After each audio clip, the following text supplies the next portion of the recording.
नमस्कार। पाकिस्तान अंदर ही अंदर मर रहा है। ये मैं कोई खुशखबरी नहीं दे रहा हूं हिंदुत्ववादी लोगों के लिए, लेकिन ये एक तथ्य है कि पाकिस्तान अंदर ही अंदर मर रहा है और उसे अगर कोई बचा सकता है तो वो है हरियाणा। ये कैसे होगा मैं आपको बताता हूं, लेकिन पहले आप जानिए कि मैं क्यों कह रहा हूं पाकिस्तान अंदर ही अंदर मर रहा है। आज पाकिस्तान का पॉपुलेशन है 23 करोड़, जो कि हमारे यूपी के बराबर है बनिस्बत। दोनों का एरिया भी करीब करीब एक ही है, यूपी थोड़ा शायद ज़्यादा है। और पाकिस्तान और यूपी का पॉपुलेशन एक समान होने के साथ साथ पाकिस्तान इनकी समस्याएं भी करीब करीब एक जैसी हैं। पाकिस्तान में आज 1 करोड़ से अधिक 35 वर्ष और उससे कम की महिलाएं अविवाहित हैं।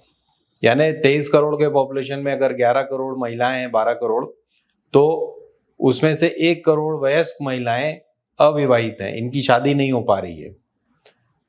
64% महिलाएं या 64% शादियां हम कहें जो आज पाकिस्तान में है वो कजिन्स के बीच हो रही हैं, मतलब आपस में भाई बहनों के बीच में हो रही हैं। और इसमें से भी 58% ऐसी शादियां हैं जो शहरों में हो रही हैं। इसका एक हिस्टोरिकल रीजन भी है जो मैं आपको बताऊंगा, लेकिन इसे जो हम इंडिया में सपिंदा मैरिज कहते हैं, यानी अपने परिवार के अंदर ही शादी करना, इसे हम जो थोड़ा बहुत साउथ में हमारे यहाँ करीब, हमारे देश में भी करीब 8% शादियां हैं, वहाँ 64% हैं, लेकिन हमारे यहाँ 8% शादियां आज भी सपिंदा मैरिजेस में आती हैं। यानी अपने परिवार के कजिन्स, मामा भतीजी और ये सब के बीच में जो होती हैं शादियां, साउथ में कुछ जगहों पे है, यूपी में भी है कुछ जगहों पे।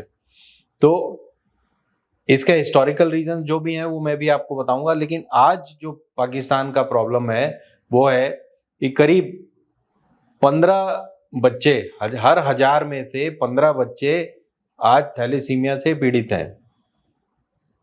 खासकर जो हमारे नॉर्थ वेस्ट प्रोविंस है, जो वेस्टर्न साइड है पाकिस्तान का, जिधर बलूचिस्तान, पख्तूनिस्तान और ये सब आते हैं, यहाँ से बच्चे आके बेचारे इलाज कराते हैं। और आपको पता है कि थैलेसीमिया से पीड़ित बच्चे की उम्र 15-20 साल से ज़्यादा नहीं होती है और उसे लगातार ब्लड ट्रांसफ्यूजन की जरूरत पड़ती है। तो ये सबसे बड़ा नुकसान हो रहा है। इसीलिए मैं कह रहा हूँ कि पाकिस्तान अंदर ही अंदर मर रहा है, आपस में शादियां कर रहे हैं और बच्चे ऐसे पैदा हो रहे हैं। दूसरा सबसे बड़ा समस्या होती है सपिंदा मैरिजेस में, वो है हार्ट के प्रॉब्लम। तीसरी जो समस्या होती है वो आपके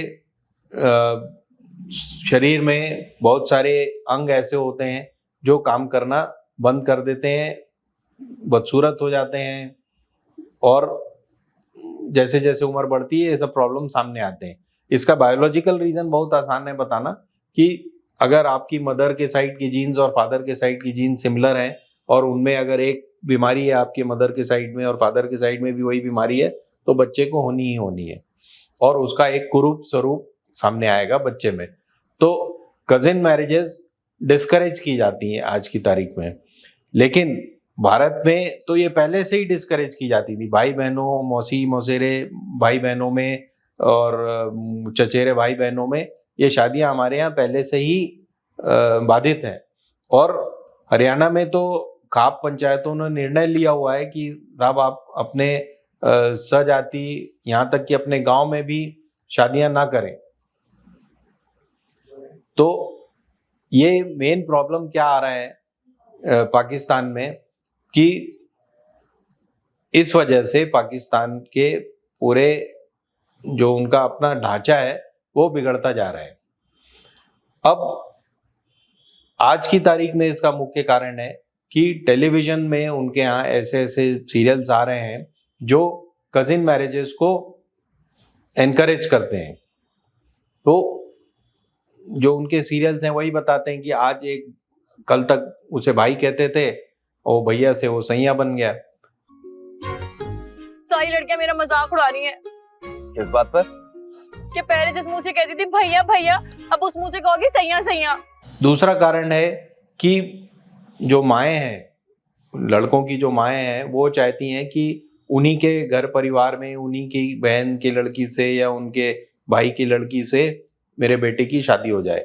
ऐसा क्यों चाहती कि घर में एक संवाद बना रहता है, लड़ाई झगड़े कम होते हैं, सास-बहू के और ननद भौजाई के लड़ाई झगड़े कम होते हैं, इसलिए भी वो चाहती हैं कि हमारा बेटी हमारी घर की घर में रहे। तीसरा कारण है कि आपकी जो भी संपत्ति है, उसकी रक्षा रहे।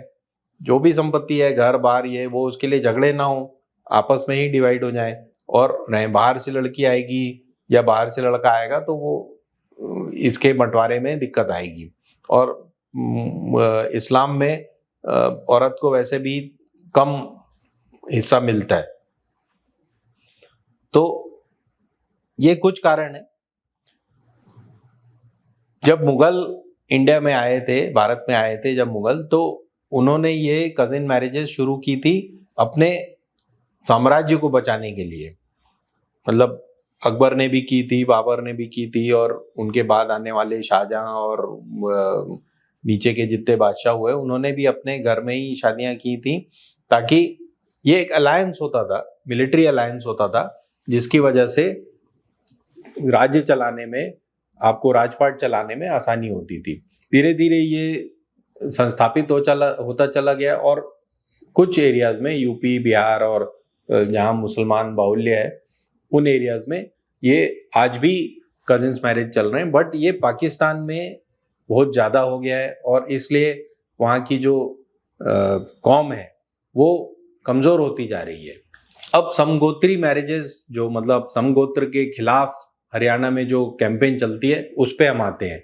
हरियाणा में शुरुआत से ही लड़कियों का जो सेक्स रेशो जिसे कहते हैं, हम लिंगानुपात जिसे कहते हैं, वो बहुत खराब रहा है। 1901 में हरियाणा में लिंगानुपात मतलब हर 1000 लड़कों के पीछे सिर्फ 867 लड़कियां थीं। 1901 के सेंसस में पता चला था। 2011 के सेंसस में, जो कि आखिरी सेंसस है, उसके बाद से नहीं हुआ है, तो उस समय 879 यानी 879 का रेशो है पर 1000 मेल। तो 100 सवा 100 लड़के तो वैसे ही कुंवारे रह जाने हैं हर 1000 लड़कियों पे। और इसलिए हरियाणा में ये अब चलन हो गया है कि नॉर्थ ईस्ट से लड़कियां लाना है, झारखंड से लड़कियां लाके शादियां कर रहे हैं। एक परिवार में कई भाई बहन मतलब कई भाई लड़कियां ढूंढ के लाकर शादियां कर ले रहे हैं दूसरे समाजों से लाके। अब हरियाणा, आप समझ सकते हैं कि पाकिस्तान में जो ये 1-1.5 करोड़ लड़कियां अविवाहित हैं, उनकी मदद हरियाणा कैसे कर सकता है? वहां से अभी आप नॉर्थ ईस्ट और यहाँ से ला रहे हो, वहां से ही लाई जा सकती हैं। हरियाणा में कम से कम 3-4 जिले ऐसे हैं जहां पर 10% से ज्यादा मुस्लिम पॉपुलेशन है। मेवात नूह में तो 80% पॉपुलेशन है मुसलमानों का। तो इन्हें इजाजत दी जा सकती है कि आप पाकिस्तान से लड़कियां लाकर यहाँ पर शादी करके अपना सेक्स रेशियो कुछ ठीक करें। अब हम आते हैं कि ये पॉसिबल होगा कि नहीं। पॉसिबल हो सकता है क्योंकि अभी अभी सीमा हैदर आई थी, वो गलत रास्ते से आई भारत। हम इसे हरियाणा को बचाओ, पाकिस्तान को बचाओ आंदोलन की तरह ट्रीट कर सकते हैं, ताकि पाकिस्तान का भी कुछ भला हो, वहाँ की जो औरतें अभी शादी नहीं हो पा रही जिनकी, उनका कुछ भला हो, और हरियाणा का जो मर्द हमारे यहाँ पर बिना शादी के मर जा रहे हैं, उनका भी कुछ भला हो और वो औरतों की इज्जत करना सीखें। देखते हैं, ये पॉसिबल तो नहीं होगा, लेकिन आप इस पर विचार करिए कि कजिन मैरिज या सपिंदा मैरिजेस क्यों अपने आसपास और अपने परिवारों में न की जाएं। धन्यवाद। हिंदुस्तान जिंदाबाद।